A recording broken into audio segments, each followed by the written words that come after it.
انت مثلا جايب المدرب دوت وطموحاتك ايه معاه؟ يعني انت مثلا هتطمح معاه بايه؟ الالماني مثلا، فانت اتضربت على قفاك جامد قوي من تشابي الونسو.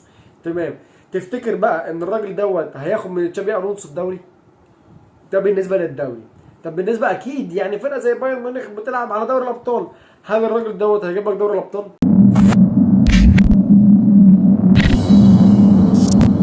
السلام عليكم ورحمه الله، معاكم زيكا. ورسميا فينس كومباني مدرب لبايرن ميونخ. يعني لك ان تتخيل ان الراجل دوت بقى يدرب بايرن ميونخ. موافق جدا ان الراجل دوت عمل حاجه جامده فشخ تشامبيون شيب، ومسك فريق وطلع بيه في التشامبيون شيب. اي نعم هو هبط بيه تاني، ولكن يعني ماشي. يعني الراجل عمل حاجه كويسه في كره القدم. الحاجه الكويسه اللي هو عملها في كره القدم دي توازي ان هو يدرب نادي بحجم بايرن ميونخ. مش عارف، انا عايز اعرف رايكم، عشان انا رايي الشخصي واكيد لا. اكيد انت مثلا جايب المدرب دوت وطموحاتك ايه معاه؟ يعني انت مثلا هتطمح معاه بايه؟ الالماني مثلا، فانت اتضربت على قفاك جامد قوي من تشابي الونسو. تمام. تفتكر بقى ان الراجل دوت هياخد من تشابي الونسو الدوري؟ ده بالنسبه للدوري. طب بالنسبه اكيد يعني فرقه زي بايرن ميونخ بتلعب على دوري الابطال، هل الراجل دوت هيجيب لك دوري الابطال؟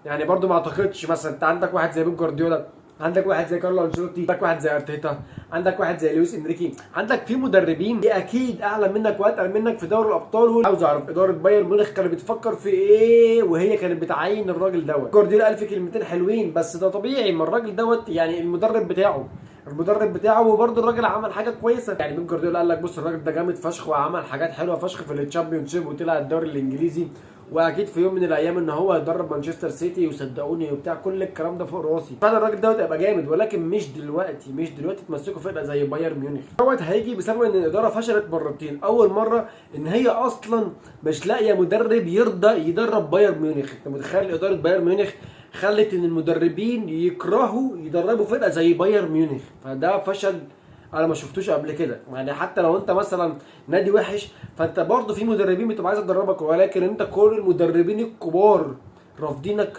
يعني انت عندك اخرهم واحد زي توماس توخيل، الراجل يعني خلاص قال لك انا مش هدرب الفرقه دي، وهم كانوا بيتحايلوا عليه يا عم الله يرضى عليك كمل معانا الموسم كمان وموسمين كمان، اي حاجه قال لهم لا انا مش هدرب الفرقه دي. خلاص جماهير بايرن ميونخ بقت قدام امر واقع ان ما عندهمش غير الراجل دوت اللي بيدرب الفريق، ويدرب الفريق لمده 3 سنين قدام، يعني 2027 وعليك خير. يعني هنشوف هو يعمل ايه. ولكن يعني كوجهه نظر الشخصيه هو الفريق دوت محتاج حبه اصلاحات كده في حبه مراكز. يعني بعيدا عن الاداره اللي هي بالنسبه لي لازم تتغير 180 درجه، لازم الاداره دي تمشي وتيجي مكانها اداره تانية. بس احنا هنشوف يعني اللي قدامنا في الملعب. فانت عندك اكيد هتبقى محتاج جناحات. يعني انت جنابري وساني دول كتير ان هم يلعبوا في بايرن ميونخ دكه. يعني انت متخيل؟ يعني حتى لو هلاعبهم وهخليهم معايا في الدكه فهم اخرهم معايا كاسات. يعني لما تلعب معايا تلعب معايا في الكاس بديل. بقى كده يحتاج باك يمين، وممكن يعني ممكن احتمال ضعيف ان هو يحتاج قلب دفاع. ممكن بالكتير يحتاج في نص الملعب هو واحد بس ارتكاز. يعني توتال كده. واكيد يعني قبل ما نقول له توتال اللعيبه اللي هم محتاجها، هو اكيد هيحفظ اللعيبه اللي معاه اللي هو زي مين؟ زي ديفيز. الراجل دوت ما ينفعش يتباع.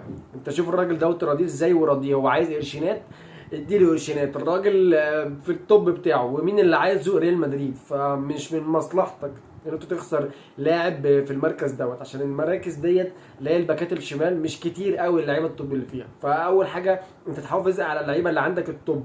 تاني حاجه انت هتحتاج يعني من 3 ل 4 لعيبه يبقوا زي الفل، جناحين وحد في النص كده يلعب ارتكاز وحد باك يمين. فتخيل معايا كده عزيزي البافاري اللي بتشجع بايرن ميونخ او اللي بتتفرج على كوره يعني عامه، ان انت مثلا بايرن ميونخ جابت اللعيبه ديت ومعاها فينس كامباني، تفتكر لما هتعملوا ايه؟ عايز اعرف وجهه نظرك، ممكن بايرن ميونخ تعمل ايه السنه الجايه؟ وبس كده. واخيرا ولا خيرا، كان معاكم زيكا.